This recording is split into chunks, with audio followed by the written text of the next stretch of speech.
What's going on, everyone? Vince here with LifeWithVinceLuu, and today is Tuesday. And on Tuesdays, we do question and answer. You ask, I answer. But before we get into the video, if you could do me a favor and hit that like button, it'd really help me out. And if you haven't already subscribed to my channel, consider subscribing. On this YouTube channel, I talk about a bunch of different things. My career as a California real estate agent, Brazilian Jiu-Jitsu, ultra running, powerlifting. Once a week I do a live stream, and once a week I do a Q&A video. So there's a little bit of something for everyone. With that being said, let's get into today's video. First question comes from my good friend Kevin E. He asked, with your meat nightmares / dreams, is it like you're at a table eating food, or is the meat a character and walking around tormenting you? So yes, I do have meat nightmares of me eating meat. I've been a vegetarian for roughly a year and a half or so now, and every once in a while, I would say once every 2 weeks, I'll have a dream / nightmare of me eating meat. And it's usually me at a table with a California burrito in hand. I take a couple bites of the California burrito, which has steak in it.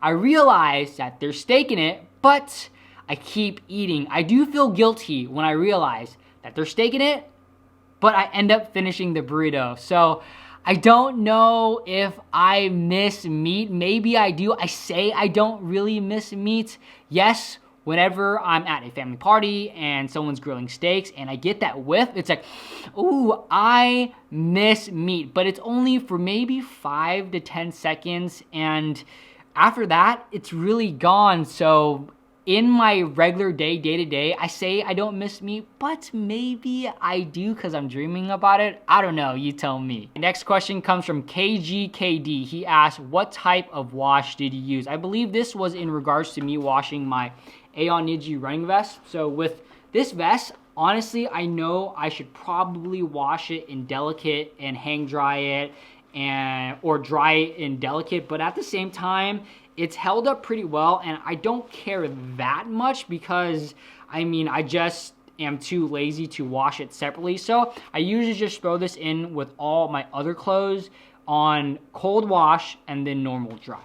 So it is what it is. Next question comes from Cooley TV. He asked, where did you take your real estate test? So there are 5 locations in which you can take the California real estate exam. I personally went to the Sacramento location, though the 4 other locations are San Diego, LA, Oakland, and Fresno. My BS Life asks, what food do you miss the most?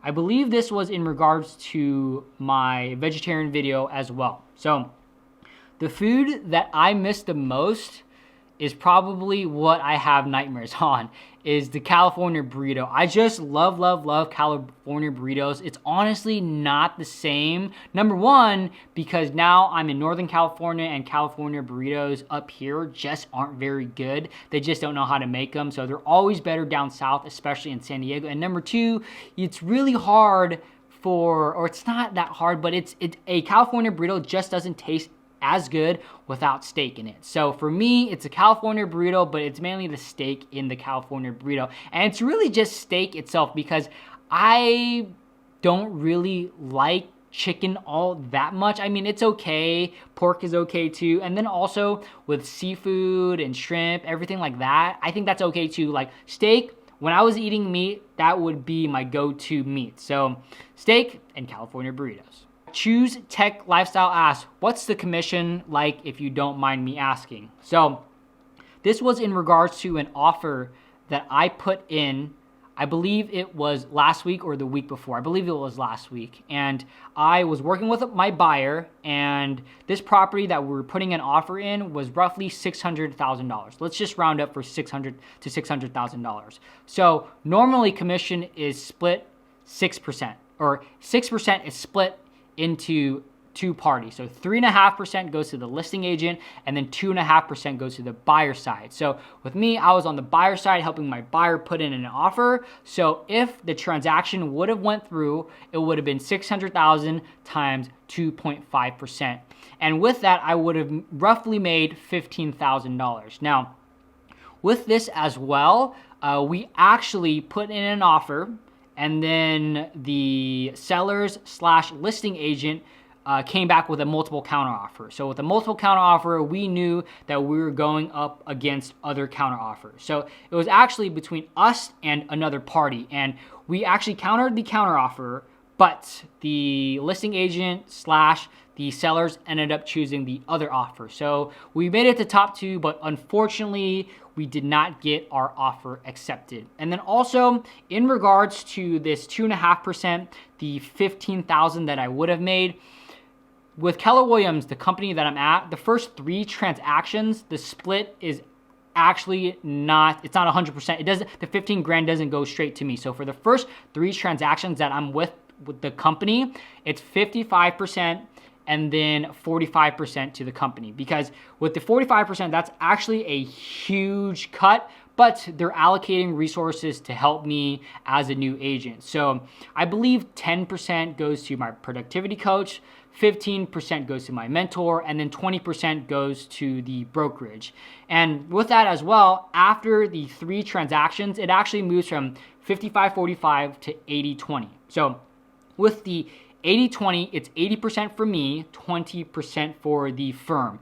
And I have to make the firm or the brokerage $26,000 per year before 100% commission is mine. So for each person that signs on with Keller Williams, it's different for them because it's their anniversary date. So for me, I started in September of this year. So whatever, I think it was like September 10th. And so whenever September 10th comes around, that's when I restart. So after I get my first 3 transactions, let's say this next year, I get my first 3 transactions and I make the company $15,000.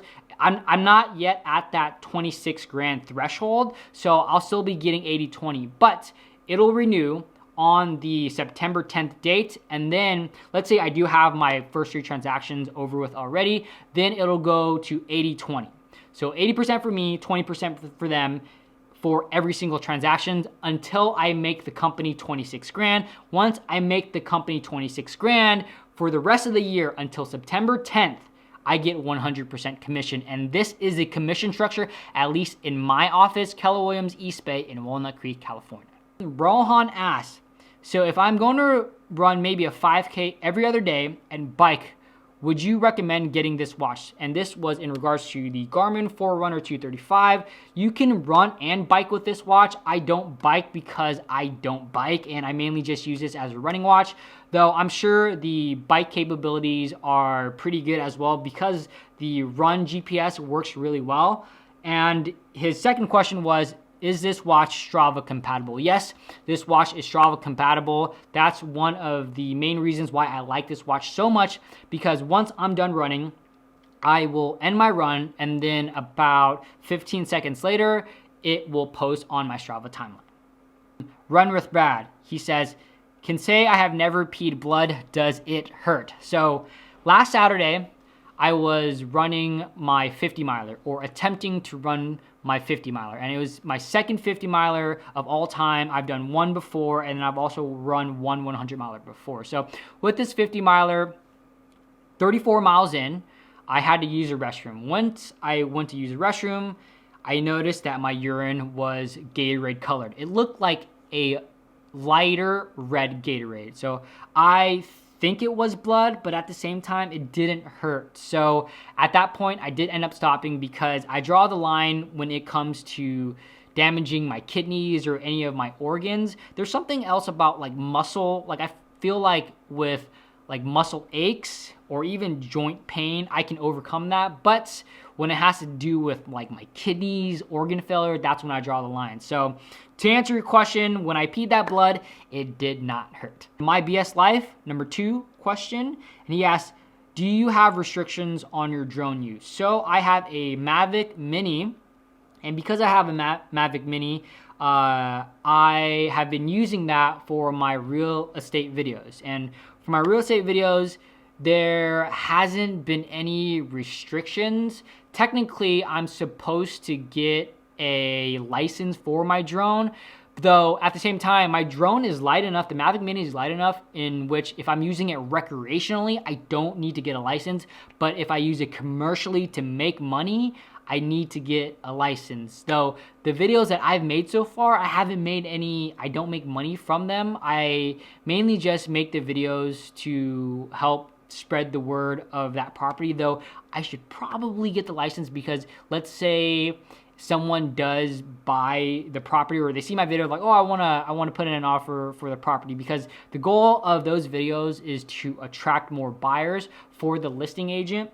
So if someone does come to me, they're like, hey, you know, I want to work with you and I want to put in an offer to the property, then technically I would need to have a license. So I'll probably get the license here pretty soon.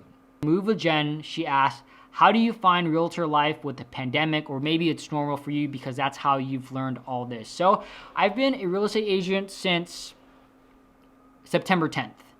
And yeah, you're totally correct, Jen. This is just what I'm used to, because normally we would have to go into the office for the classes. We would have to go in the office for workspace. But since I've started, it's been in the middle of the shelter in place and the pandemic. So I've just been used to it. And it's just a part of how I've learned real estate, because number one, we're working from home. So since we're working from home, we do everything on our laptop. The good news about that is I don't have to dress up, or usually when I dress up for my meetings, it's only top only. And on the bottom, I'm usually wearing sweats or shorts, right? And in terms of like how COVID has affected like real estate in general, as in particular a real estate agent, there's definitely a lot more, like we just have to be more careful. So anytime we enter a property, we actually have to fill out, for each property, we have to fill out a property entrance advisory form, and we have to send that to our client. They have to sign it. Everyone has to sign it who's coming to the viewing, and then they have to send it back to me. I sign it, and then I send it to the listing agent. We have to do this with every single property. So for me, it's just what I'm used to, because that's how I learned it because of the times that we're in. Though I know with other agents, it's taking them a lot, you know, maybe a little bit longer to get used to it, because, you know, a year ago, they didn't have to do this at all. They would just go to the property and view the property. That's it. But for me, I've just been used to it. So, you know, again, I've just gotten used to it. And honestly, life as a California real estate agent right now, it's a lot of fun for me because it's a lot of learning.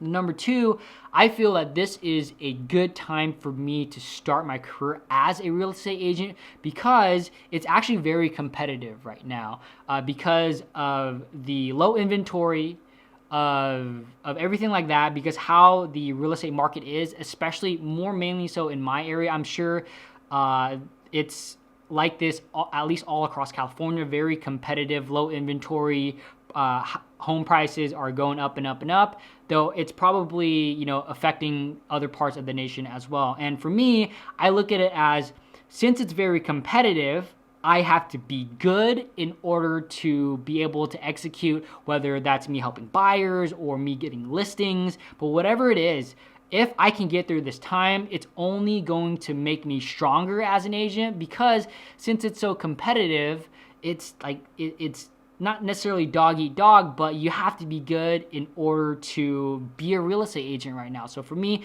I take it as a challenge. Last question comes from Ricardo. He asks, have you dealt with a tough seller yet? So I personally haven't dealt with a tough seller. I've dealt with a tough listing agent. I've dealt with a super helpful listing agent. And then I've also have had the experience of working with a listing agent that hasn't been that helpful. And I haven't actually been getting any listings yet. Most of my business has been coming from the buyer side. So there's a couple ways that you can make money off of real estate, though the big two are helping people sell their home and then helping people buy their home. With helping people sell their home, obviously you have to approach those potential sellers and then work with them to list and sell their home. So that's why they say that's the listing side. And then the buyer side, it's more of, hey, you want to buy a house, I'm going to take you to view these properties, and then we're going to put in offers to buy a house. So my business has mainly come from the buyer side.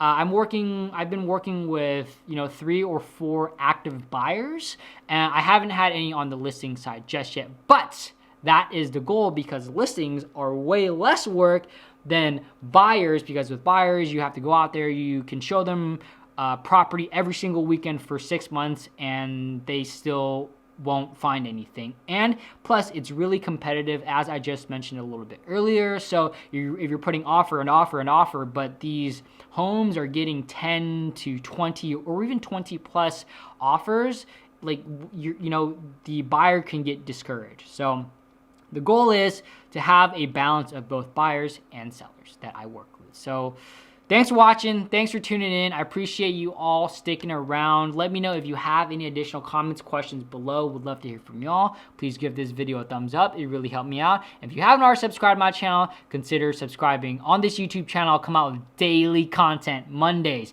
real estate. Tuesdays, Q&A. Wednesdays, live stream. Thursdays, miscellaneous. Fridays, jiu-jitsu. Saturdays, review/searchable video. And Sundays, ultra running. If you want to catch another one of my videos, there's a video right here, and there's a video right here. See you all tomorrow.